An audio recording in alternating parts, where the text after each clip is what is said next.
সাইয়্যিদাতুনা উম্মে সালামা রাদিয়াল্লাহু তাআলা আনহা, ওনার স্বামীর নাম আবু সালামা।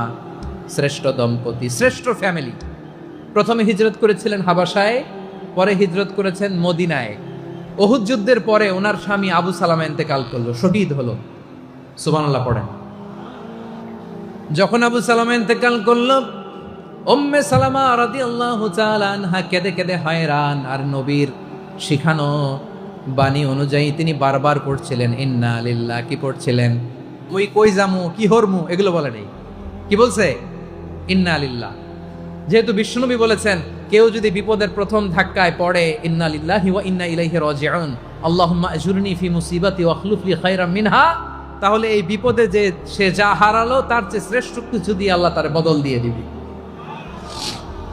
এই হাদিস শুনে উম্মে সালামা রাদিয়াল্লাহু তাআলা আনহা ওনার প্রাণ প্রিয় স্বামী আবু সালামার ইন্তেকালের পরে চোখের পানি ছাড়ে আর পড়ে ইন্না লিল্লাহি ওয়া ইন্না ইলাইহি রাজিউন, আল্লাহুম্মা আজুরনি ফি মুসিবাতি ওয়া আখলুফনি খায়রাম মিনহা।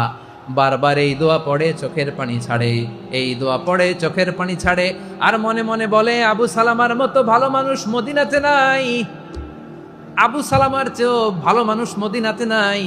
তার চেয়ে ভালো মানুষ কি করে আল্লাহ তাআলা আমারে দিবে? তার চেয়ে ভালো মানুষ তো আমি মদিনাতে দেখি না।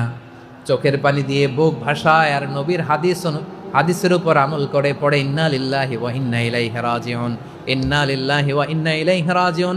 পড়তে পড়তে চোখের পানি ছাড়ে আর চিন্তা করে বিশ্বনবী বললেন, এই দোয়া পড়লে যেটা হারালাম তার চেয়ে ভালো কিছু দিয়ে আল্লাহ পুরস্কার দেয়।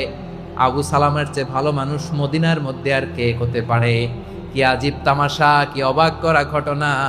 কিছুদিন পরে দেখা গেল সাইয়্যিদুল মুরসালিন রাহমাতাল লিল আলামিন স্বয়ং বিশ্ব নবী উম্মে সালামাকে বিয়ের প্রস্তাব পাঠিয়েছে। স্বয়ং বিশ্ব নবী উম্মে সালামা রাদিয়াল্লাহু তাআলা আনহাকে বিয়ের প্রস্তাব পাঠিয়েছেন। উনি রাজি হয়ে গেলেন, বিয়ে হয়ে গেল।